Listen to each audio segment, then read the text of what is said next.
No one ever noticed Daniel Reyes. That was the strange comfort of being a janitor in one of the tallest corporate towers in the city. People rushed past him every morning in polished shoes and pressed suits, eyes glued to phones, minds already counting profits and losses.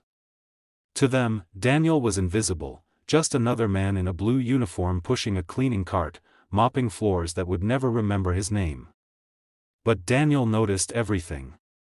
He had learned to, ever since becoming a single father. When you're raising a 7-year-old daughter alone, when every decision can mean safety or danger, food or hunger, you train your mind to see what others overlook.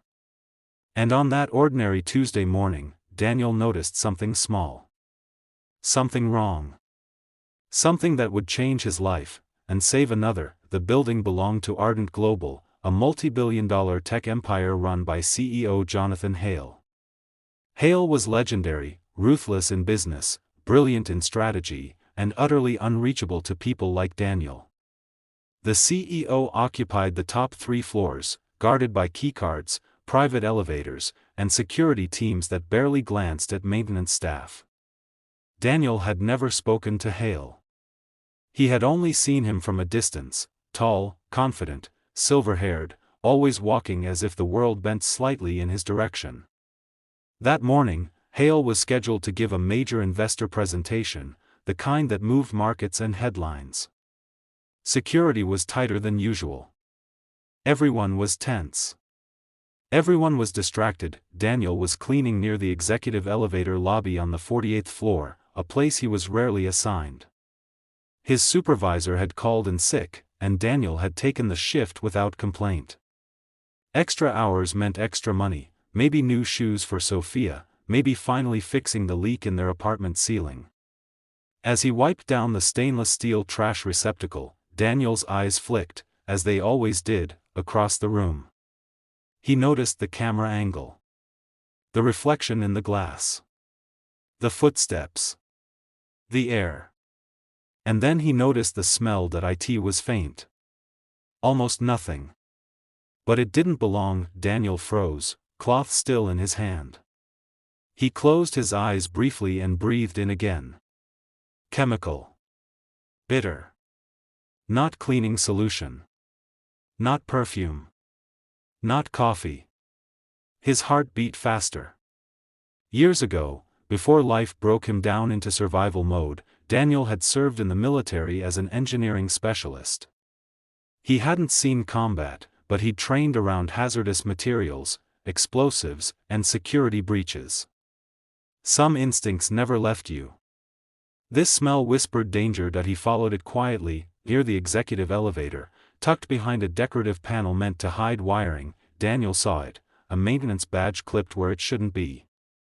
The panel was slightly ajar. No alarms. No alerts.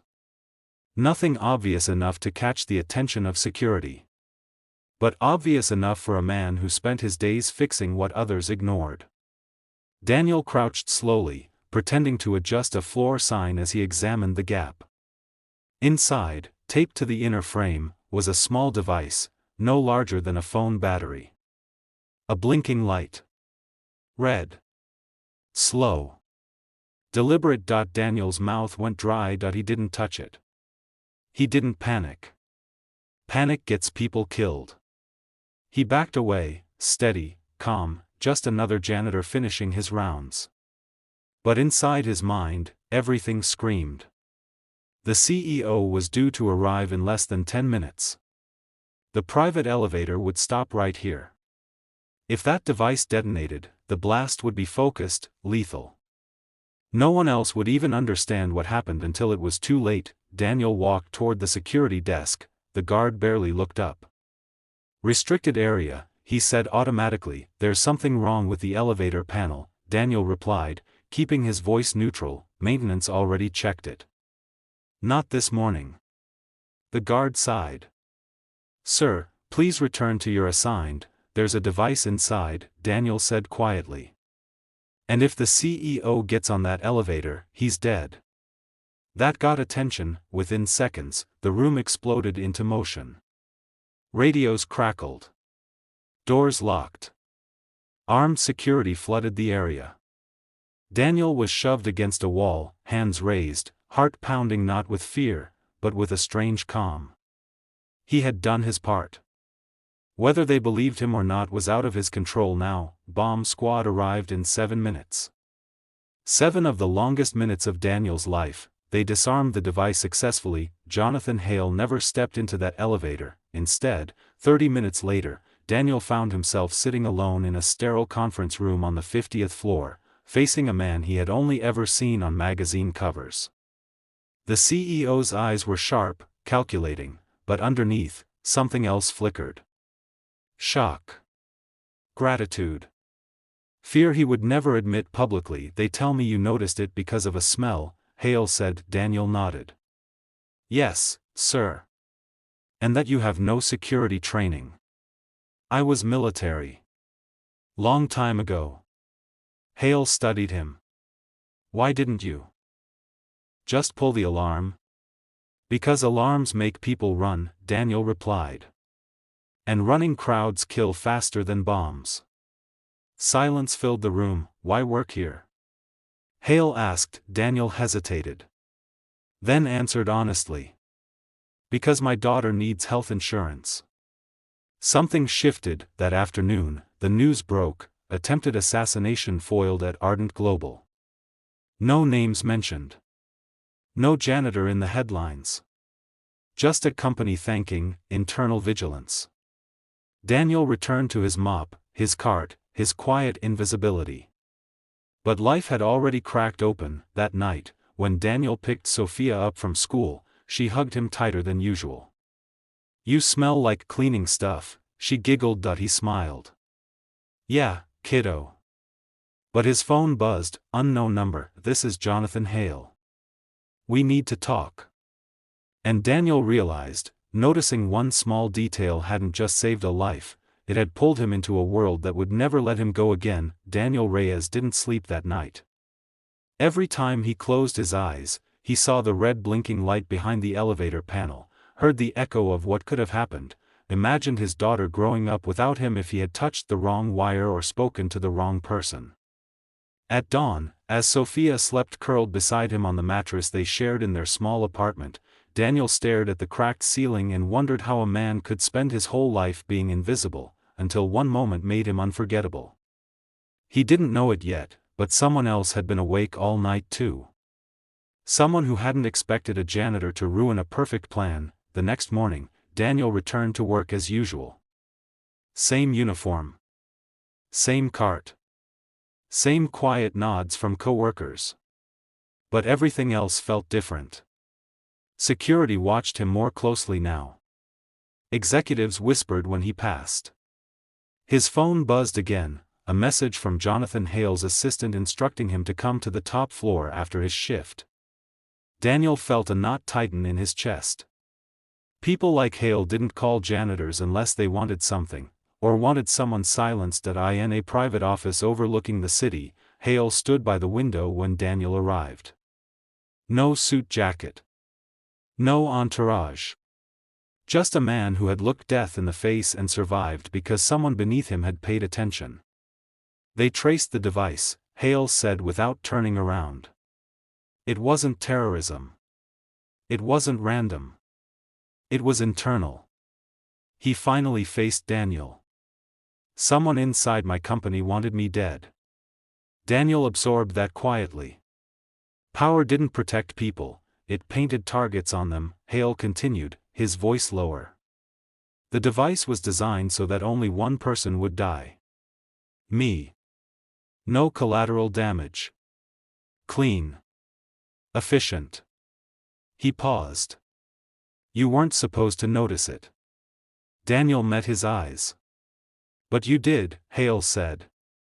Which means whoever planted it now knows you exist. From that moment on, Daniel's life changed in ways he never asked for. Security began escorting him home. His name appeared on confidential reports. His daughter's school received instructions they didn't understand. Daniel felt guilt claw at him, guilt for bringing danger closer to Sophia, guilt for wishing, just once, that he'd stayed invisible. But then Hale did something no one expected. He offered Daniel a choice. You can disappear, Hale said. We relocate you. New job. New city. I make sure your daughter is safe. Daniel thought of Sophia's laugh, her school, the fragile stability he'd built from nothing. Or, Hale continued, you stay. You help me find who did this. Because whoever planned my death will try again. Daniel didn't answer immediately. He thought of the elevator. The smell. The instinct that saved a stranger's life. Then he said, if I walk away, someone else might not notice the next detail. The investigation moved quietly. Daniel wasn't a detective, but he was something just as dangerous, a man who understood systems, habits, and human shortcuts.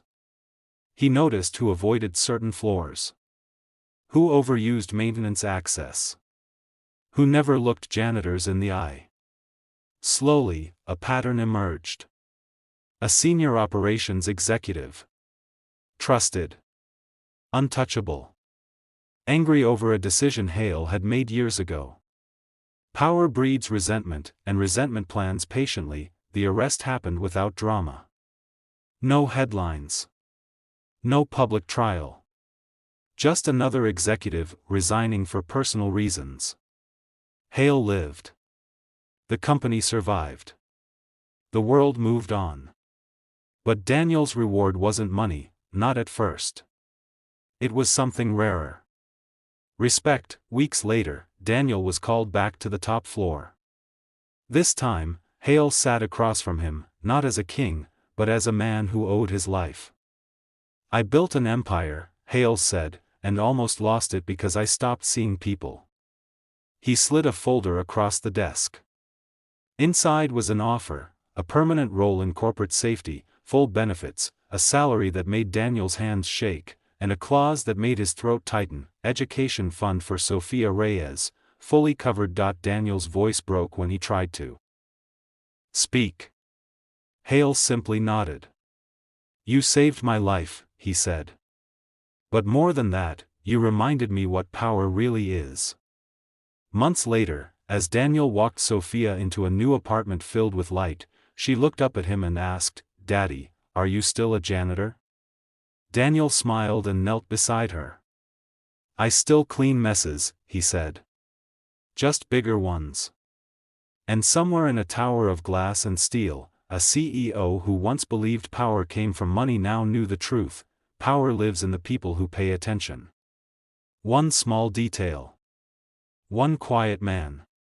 One life saved, and two futures changed forever. Red Heart. If this story moved you, don't forget to like, comment, and subscribe to the channel. Stories like this remind us that heroes don't always wear suits or carry titles. Sometimes, they carry mops and broken dreams, and still choose courage.